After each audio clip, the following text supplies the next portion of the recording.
My shadow walk changed me. 8 lessons that I learned on Saturday when I went on a 5-mile journey into my soul, deeper than that, of course, but an actual physical 5-mile journey that totally transformed who I am.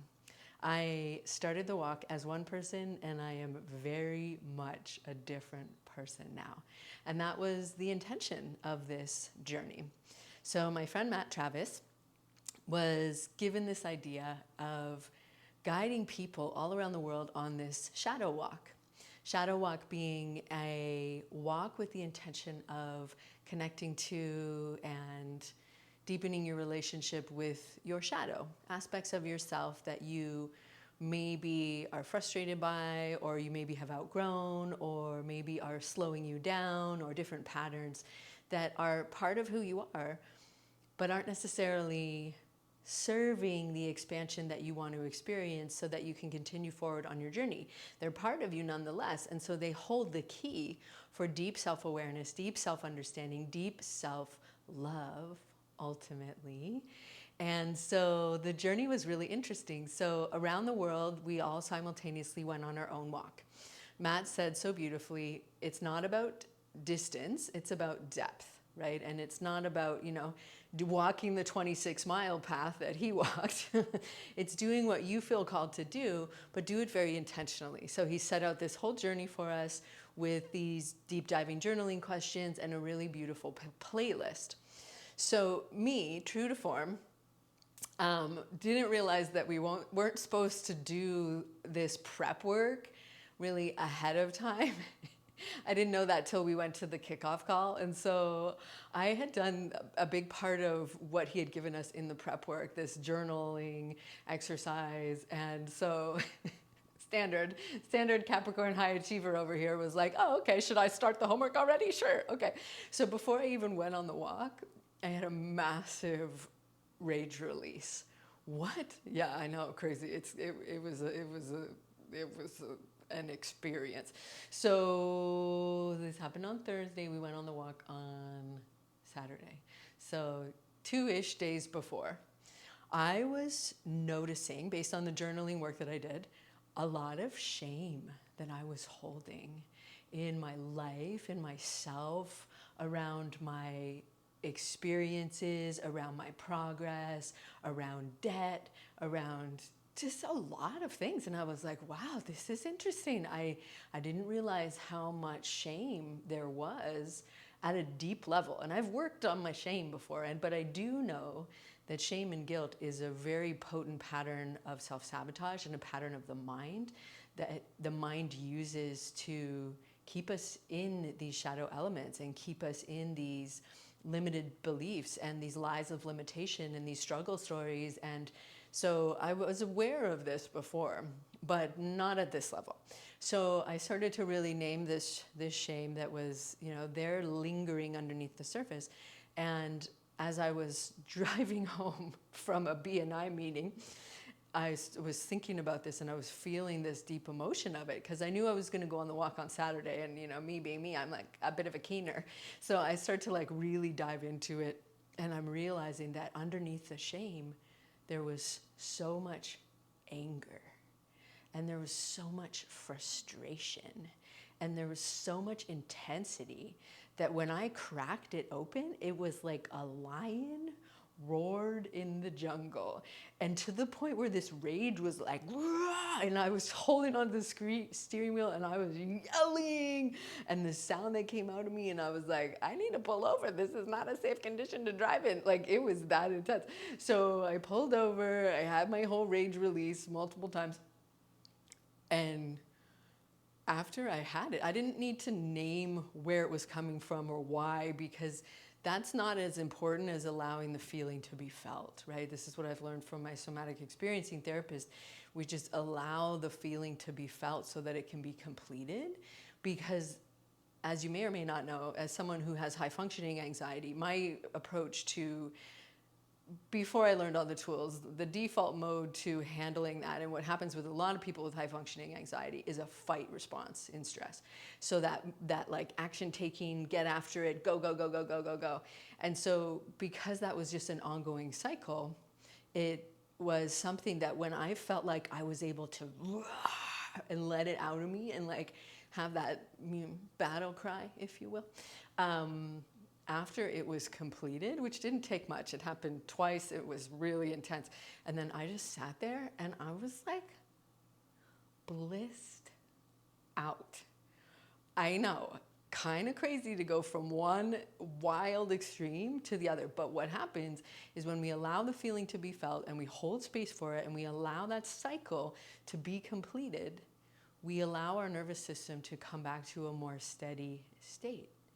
And so because that energy was diffused and expressed, on the other side of that, at least for me, was a very deep, settled peace. And it was so interesting, and I thought, wow, this part of my shadow, this fear of holding anger and allowing anger to come out, which was a deeply ingrained pattern. So my father, you maybe have heard me speak to him before. He was a very brilliant, wise man, navigated his own clinical depression, was likely autistic, was super intelligent. He was a neuroanesthesiologist, like the person that puts you to sleep for brain surgery. Okay, so he was a smart guy. But he would lose his temper and he would get really angry sometimes, and he didn't really know how to regulate, and so he would just yell. So as a kid, I was really scared of anger. So I've always, deferred away from anger because I didn't like that energy around me, and I didn't like it in other people, and I didn't like it in myself. So I didn't really allow myself to experience anger. So when I felt this depth of anger that came out of me, and realizing that anger that's repressed and suppressed and depressed turns into rage, right? It continues to fester. And so when I allowed it out of me, it was deeply cathartic. And I was like, whoa, wow, wow. It was like a peace that I've never felt, like a peace after a 3-day spa treatment and a massage and acupuncture and like some oils, like vibes. And I thought, wow, this is so interesting. So that's how I started the shadow walk. So so that was Thursday. A couple days later, I'm ready to go. I'm like very intentional with my sleep and my morning routine. I did my morning routine before I left. I live in Maui, and so, it gets hot here. And so I really wanted to start as early as possible so that I could have, as much of my walk before high noon. Okay, and so I walked on this beautiful beach. So I get to the beach and I did the first section of it, and this leads me to the second lesson. That first one was to really allow yourself to feel your emotions and recognize maybe some emotions are you reluctant or fearful of, and maybe they're holding a key for you. So second lesson, tool key that I have for you is that intention is so key. So I sat before I started my walk, and I sat and I allowed myself to really settle into my intention of holding space for all parts of myself, including the parts that I was reluctant to experience, maybe fearful of, maybe resentful of, like all of the parts, all of the shadow elements of me, but also all of the bright, shiny aspects as well. So really setting the stage for that to be welcoming and to reflect and to hold space and to just really allow myself to be guided and know that I was going to have the walk that I needed. And so every time I sat down to do some reflection, journaling, have a snack, stretch, whatever, I left one of my flowers that I brought. So I brought 8 flowers from my yard, here on Maui. We have beautiful flowers all around us. It's so gorgeous. I'm so grateful. But traditionally in Hawaiian culture, you leave offerings in gratitude, right, as a gesture, which is just a beautiful practice. So I brought 8 flowers. Intuitively, I just wanted to bring 8. Also because I had a really potent experience on 4/4, and so 8 has been really always one of my favorite numbers, but I just thought, I'm going to bring 8 flowers. So I brought 8 flowers. And so then really began the journey and walking a beach that I have walked many times before as past versions of me, right? I used to walk it with clients. I used to take Bailey Woof Woof there. I've walked it with friends. I've been there for different events. Like it's been, Justin and I had our fake marriage there. It's a funny story. We took photos because somebody told their boss they were coming to Hawaii on vacation, so they needed photos of a wedding. And they were like, you guys are in love, so we'll take photos of you. We're not officially married, but, so it's just funny. We're both legal American citizens as well. So anyways, side note. And so I set off on the walk, trusting that I'm meant to have the walk. I will have the walk I'm meant to have.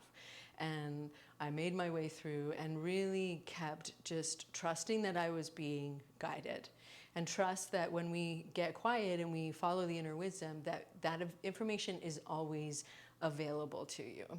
And so that would be lesson number 3, is that there is a wisdom within you. There's an innate wisdom within each of us, right? As there is within every living being that knows the path that it's meant to take. And so really just trusting that and learning to cultivate relationship with your instinct, with your intuition, and be present with that. And I was also aware of the fact that I was walking on my own, and it was a safe space for sure, but I was aware. And so it's so important for us to be aware of our surroundings, right? And again, Matt was really adamant about that and prioritizing our safety. And so, just really being intuitive and listening, and I always felt safe. And so it was a really beautiful walk. And so we're listening to these tracks periodically. So, he kind of laid it out as listen to a track and do some of these journaling questions for about an hour at a time. Me, I was, probably going to do about a 5-hour experience. So I just went at my own pace. And so one of the tracks was really beautiful and had some lovely guidance from Ram Dass, who's one of my personal favorite spiritual teachers, who used to live here on Maui, and I get to go to his house periodically at Hanuman Maui, which is his center, and do kirtan, and so super beautiful. So he was talking about how suffering is necessary for our evolution. Suffering is necessary for our growth. It's necessary for cultivating compassion with ourselves and with other people. But it's very important to not live there. It's very important to not live in the suffering and not live and identify with those struggles. But as you know, that's one of the techniques of the mind, of the guilt and the shame, and attaching to these stories of limitation and struggle. And so it was a really important piece, and that's one of the tools that I wanted to share with you, is to really maybe take a gentle look, not a hard look, because that's what your mind wants you to do, but look through the lens of your heart, through the eyes of the heart, and look at ways maybe that we tell these stories, that we tell them, maybe aware of the fact or maybe unconsciously, that we want to get sympathy and that we want to relay our struggle. And, there is an element of when we have challenges, we want to be heard in our challenges, but are we telling the story through the lens of being a victim of the situation, or are we telling it in an empowering way where we're realizing that it's happening for our growth, right? It's something that, if it happens to you, it happens for you, as one of the sayings goes. And so really taking a pause in that, and I recognized that how long I had identified with these struggles, with these challenges, with what I perceived to be these things that just weren't happening, and feeling, in many ways, feeling like a failure and feeling frustration around that. And that's what led to the anger. And so it was a really beautiful opportunity to witness that. And so as I went along, there is these beautiful, it just happens naturally. I should have grabbed one for you. I'll put a picture or something. That these little coral formations that often look like hearts are scattered on the beaches here in Hawaii. So periodically, when I felt like something that I was ready to release, I would find one of these coral-shaped hearts on the beach, because I, want to be impactful and leave no trace. And so I would find one of these, and I would I would ask it to take what I was ready to release and allow me to, send it back into the ocean, because it's coral. It's from the ocean. It's perfectly fine to send coral back into the ocean, right? And so I would pick up a piece of this heart-shaped coral, and I would give it back to the ocean in whatever it was I was releasing. And so that in and of itself was so beautiful, so cathartic, and it's just such a lovely practice. And so be mindful of, if you do that, if you're in a forest, it's fine to, use a rock and to ask the rock if it will take this for you and be transmuted for you, right? Or, put a leaf in the river. Like, obviously, you're mindful. You're listening to this podcast. You're going to be smart about it, but I just feel from an environmental impact perspective, it's important to mention. And again, that's why I brought flowers and not other things as offerings.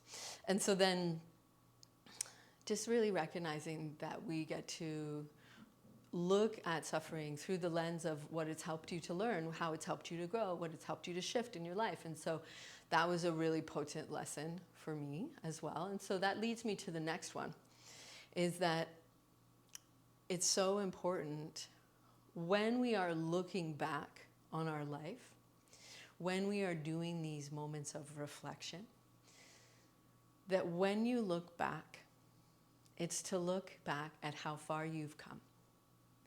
So this was very real for me because periodically I would look back on my walk and be like, wow, I've made it pretty far, right? And so then, I caught myself taking a video of me walking backwards, footprints in the sand, really beautiful. And then I was like, well, that's interesting. How many times have I done this? How much time and energy have I spent on attempting to move forward, but having my focus be in the past? That one really hit. Because I don't know about you, especially for people that, navigate anxiety, navigate depression, we have a tendency to go back and revisit the past and look at past mistakes, look at past shortcomings, look at past struggles, et cetera, et cetera. And we tend to go back and spend a lot of time going over and over, right? And thereby reinforcing the pattern on a neural level, like in the level of the nervous system, because we're rehearsing it, we're mentally rehearsing it, right? And so that can be used to our benefit or to our challenge. And so what I noticed is that there's so many times in my life where I was attempting to move forward, make progress, get towards a goal, but internally I was like, yeah, but in the past, this is what happened. Oh, it's probably gonna go like this. Looking backwards, but not in reflection. Looking backwards in frustration, looking backwards in critique, looking backwards in resentment, looking backwards in jealousy, looking backwards in disappointment. Do you recognize yourself in any of that? And so it's so important that when we look back, when we reflect, that you look back through the eyes of the heart, through the lens of love, right? Through the lens of growth and opportunity and how you've grown, right? We know this as maintaining the gain, right? It's either being in the gap or the gain. So the gap being where I am and where I want to be, and the gain being the growth, the lessons, the journey, right? Both the actual tangible physical journey in this case and the intelligent internal journey as well. So really using it as a reference point for possibility and progress, right? That's an important reminder for many of us. And so taking these opportunities periodically in your life to do these little shadow walks, for example, or reflections, or, many people do this like on New Year's or their birthday or, quarterly or whatever it is. So this is so important because what we start to see is we start to see patterns. We start to see these lessons, these challenges that continue to present themselves. And so oftentimes these lessons and challenges are what are called divine assignments, meaning that you have been given these challenges, i.e. they continue to present because there's something for you to learn. And the lesson that you are there to learn because of this challenge is necessary, is necessary for your soul's journey and for your growth and for your evolution. That's why it keeps coming back up, right? The lesson will be presented until learned. And so that's why these things, these patterns, these challenges continue to come up. And so for me, what I've uncovered was that my universal assignment had been doubt. Very much gotta see it to believe it, or I want to see the proof, or, I wanted the tangible evidence, which is interesting, right? And maybe that was some kickback from, growing up Catholic, that, we were just told to have faith and just told to believe. And maybe it's like a logical questioning thing. Who knows? Anyways, we don't need to analyze it. It was just there. And so what I recognized, again, that fits with the pattern of trying to move forward, but looking backwards, right? And so doubting the possibility, doubting the outcome, doubting my capability, like all of those things, right? Which is very common for people who navigate depression and oftentimes anxiety as well. And so the interesting thing that I recognized was that, again, if I was experiencing doubt, but trying to have faith, trying to trust, that's a big jump. And it's a big jump that's missing one, well, probably more than one, but one really big key piece, and that's belief. And we can't have faith in something we don't believe in. We can't trust in something we don't believe in. And if we're doubting something, we don't really have belief, at least at a fundamental, unshakable level. So what I came to recognize at a deeper level, because again, a lot of this walk was a remembering and a reminding and a return to this knowing, because these are lessons that have been presented over and over, right? Hello, why it's called a divine assignment. And I'm familiar with this, but I was like, all right, I'm ready to look at this. We are ready to heal this. Here we go. Let's do this. And so it really, one of the beautiful teachings of one of the tracks. So again, we'd have these playlists. And so I put in the playlist and right where I was at, and the artist was talking about how these challenges are not meant to be escaped. They're meant to be mastered. That they hold the key for your transformation. And that's why shadow work and integration work is so essential for your evolution, because if we don't look at these things, then they're going to continue to be running and woven into the pattern of your life, right? And in an unconscious way. And I love this quote. You've maybe heard me say it before. Until we make the unconscious conscious, it will rule your life and you will call it destiny. Carl Jung. So if we have this level of doubt and we're looking backwards and we're ruminating on things and we're frustrated and we're discouraged and all of that, that's what's permeating and running underneath the surface and affecting how you show up, what you think about, what you do, your results that you're getting, right? And so it will rule your life and you will call it destiny.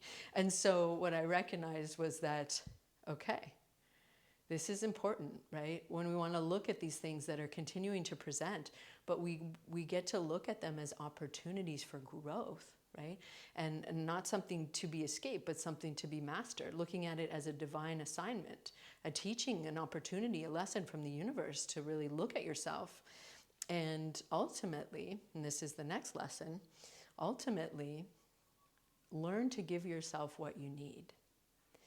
i.e., if you were speaking to a young child or a younger version of yourself who was experiencing the same thing, what would they need to hear?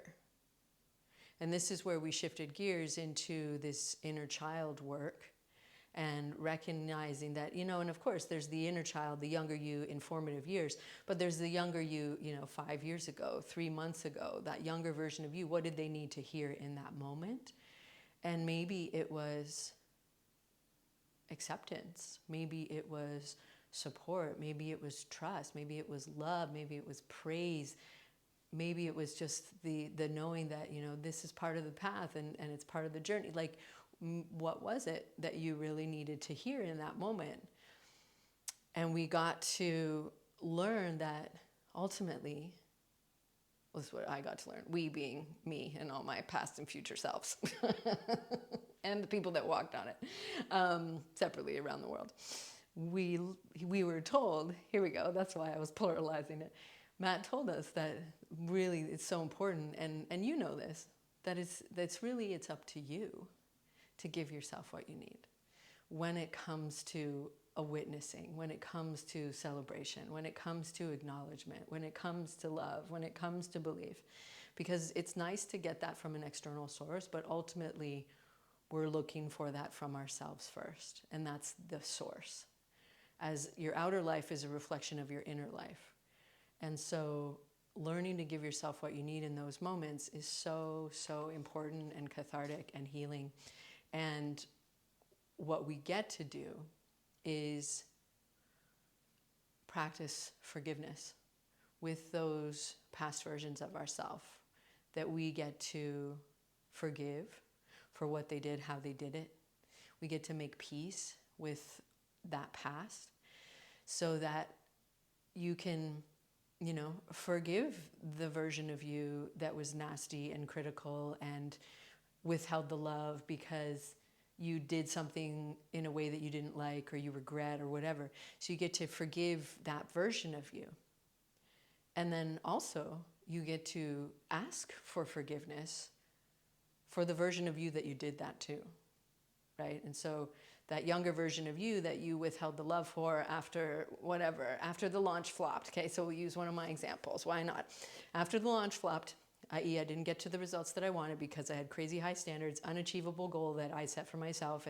And then when it didn't get reached, all I had was disappointment and frustration. So I was very much in the gap. All I had was disappointment and frustration. And then I was nasty and critical to myself in the moment when what I really needed was to acknowledge what I did and how I showed up, and to look at the lessons and the growth and the opportunities and all of that, to be in the gain, right? And so in the practice that he had us do, we get to forgive the version of ourselves that withheld the love and that was nasty and critical. Forgive them for not knowing better. Forgive them for doing what they did. And then ask for peace from the version of you that sat there in the corner and received all of that stuff. So hopefully I didn't lose you. Hopefully this makes sense. It's past versions of you that you get to reconcile with, essentially. Inner parenting, it's often called, and inner child work. And just looking at these patterns through the lens of love, right? Through the lens of love. Because these patterns are self-protective, and it's the brain's way of keeping things familiar, safe, and predictable, and not having you stretch yourself and stay in where you are, right, or where you were. And so that we want to learn to give ourselves what we need in these moments, and to really acknowledge how we're showing up, both in the outer world, but also for yourself, ultimately, first and foremost. That's what all of this is a journey in life. Ultimately, we have ourselves, right? We have many other things. You're so blessed, for sure. But first and foremost, the most important relationship you have is with yourself. Your past self, your current self, your future self, right? The trifecta. So it was such a beautiful journey. And so then again, we got to continue to have these reminders. And so one of the tracks was a reminder from Ram Dass that we are loving awareness. And so Ram Dass, if you're not familiar, was an incredible spiritual teacher who was highly influenced by the teachings of Maharaji, of love, of compassion, of presence, of purpose, and living from this place of curiosity and truth and dharma. And so a very profound teacher, a very, very bright, beautiful soul, who I had the blessing of meeting a few times, as he did live on here on Maui when he lived on this plane. So yes, the track was about we are loving awareness and teaching us to love everything we're aware of. To love everything we're aware of. And that ultimately we have a choice, whether we're going to lead from love or fear, whether we're going to learn from love or fear, whether we're going to come from the mind or the heart. And so it was just such a beautiful experience from that perspective. And as I was having that, Ram Dass is from Massachusetts, so he had quite a strong, Boston-ish accent. And then a friend of ours who has passed away recently, who was from Boston, literally just appeared in spirit form to me and said, I'm so proud of you. And it was just so many beautiful things. And so having this visit from Glenn, my friend that passed recently, was just so magical. And I told him we all missed him so much, and he said, yeah, don't be sad. This whole other side thing is a whole other world, and there's nothing to be afraid of. And so that was really magical to hear that from him. And so then continued my walk, was holding on to another piece of the heart coral that I had been holding the whole time, in addition to a stone that I brought to anchor myself. So I had this coral, and so Matt wanted us to have a closing ritual, right, to bring it to an end, which is important on a journey like this. So, this is probably at about like the 4-hour mark. So I had given my flowers along the way and had this beautiful moment, and so many beautiful moments. And so then, I wanted to leave my coral somewhere special. And so then I thought I was going to leave it on this really cool tree. And so I put it on the tree, and then I walk a little further, and I go, and on my path was a collection of, I don't know, I could look at the photo. Oh, I made a reel. If you want to see this journey in photos, I'll put the reel in the comments. It's really magical. You're going to like it. So I came around the corner, and I found this little gathering of, I don't know, probably 10, maybe more, heart-shaped pieces of coral. Not far away from where I was going to leave my coral on the tree. And I was like, oh, okay, I get it. You want to be with your friends. And so I brought my coral, and I put it with this, little group of heart-shaped coral that was resting on the sand. And it was just such a beautiful reminder that love is there for us. Love is always there. And we get to reconnect to it and look for it, right? We look for what we see, we find. right? We look for what we want. That's where we want to choose our focus. But the mind will have us look for problems and faults and fears and flaws and identify with them if we're not mindful, right? And so, that's the irony of mindfulness, is that we're meant to empty our mind and be present when we're being mindful. So it's more mind empty, but it's not as catchy. Anyway, so looking for this beautiful presence of love that's always there. And realizing that as we're walking on these paths separately as a group, that ultimately, as Ram Dass says, we're all just walking each other home. And we're all just walking ourselves home to who you truly are each day, right? And really the work is to remember that you have the opportunity to decide who you are and how you show up. And that's what Anahata, the Anahata chakra, the heart chakra, is. It means before the story, before the sound. And that's what the heart teaches us, is that these core elements of who you truly are always available to you before the story, before the sound, before the noise of the world. And it's a return to the heart. It's a return to love. It's a return to self. And it's walking ourselves home.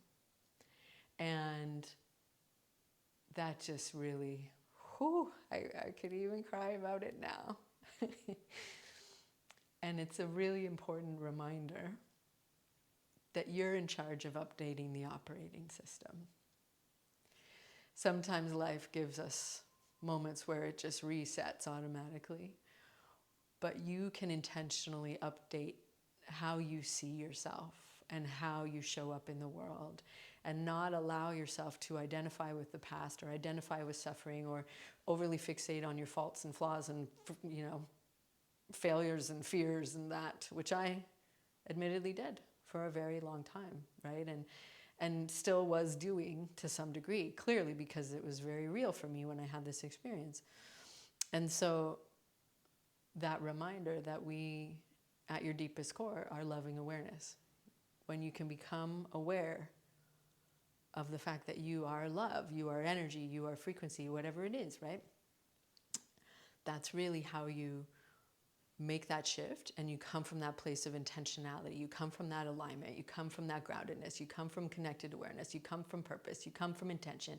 You're living from the vision, all of it, however you want to say it, right? That's really what it means to embody this shift.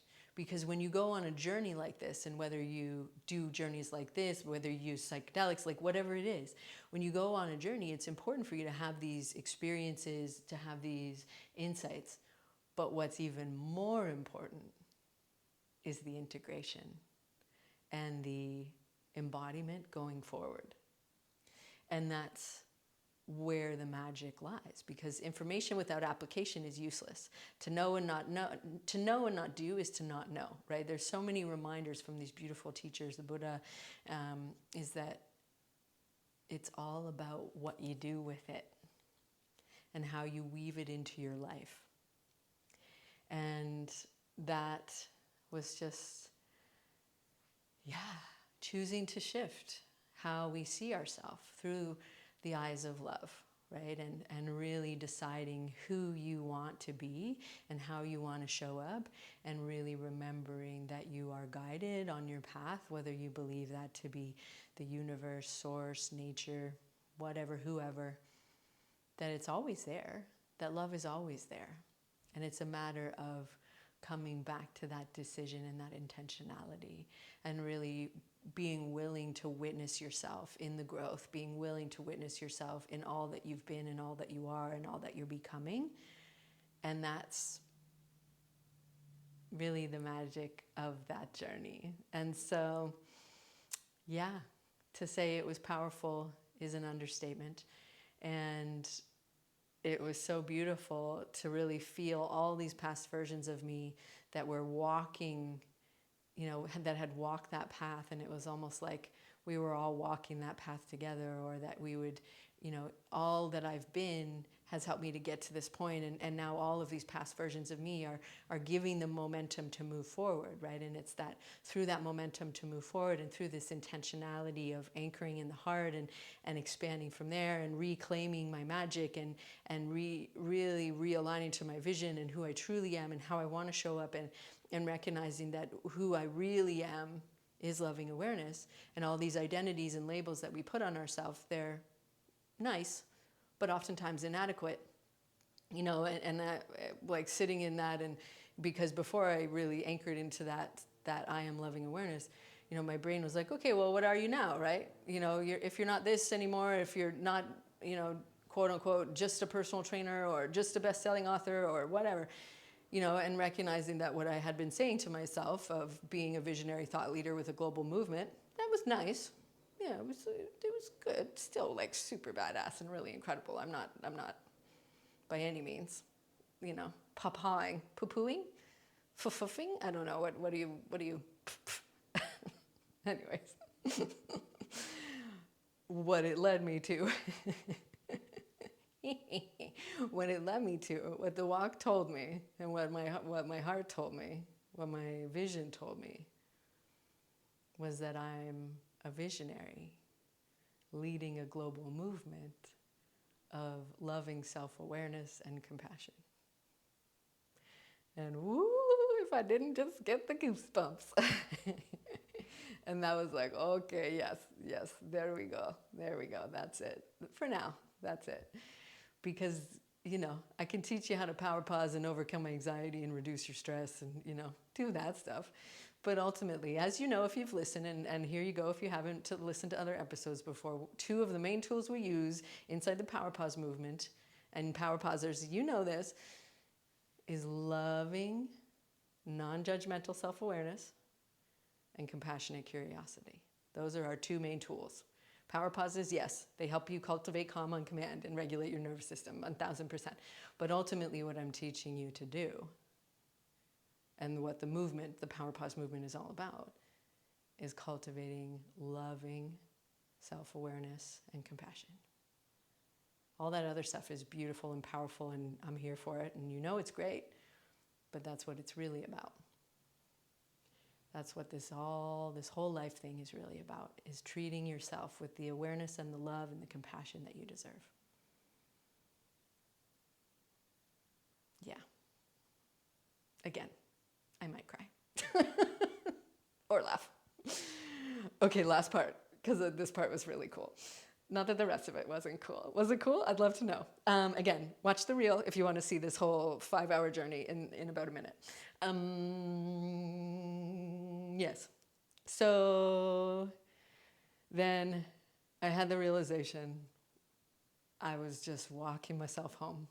Again, very Ram Dass influenced. He's magical. So I closed it off. I did this 5-hour walk, and then by this point it's like 12. I'm like, I'm really hot. I was really trying to be mindful of my skin safety and not get burned, and anyways. Then I get back to the beach that I had launched from, and it's the whole Saturday vibe. Everybody, I know, and you're all like pilgrim from the sand dunes walking out. I don't know. Oh, I saw a turtle. Okay, I missed this part. Anyways, wrapping up shortly. So we're getting close. I'm getting close near the end of the walk. And on the beach is this massive turtle, which is not uncommon in Hawaii.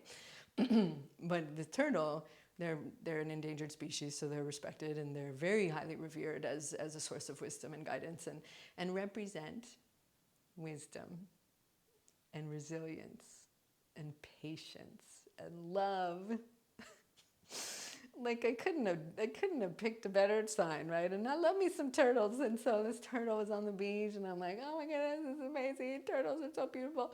And then I had one more not near the turtle, because we respect their personal space and they are endangered. So keep in mind, if you ever see a Hawaiian honu, which is a turtle, just take a picture, but from a safe distance. And when you see his photo in the reel, I use the zoom feature because I'm very respectful.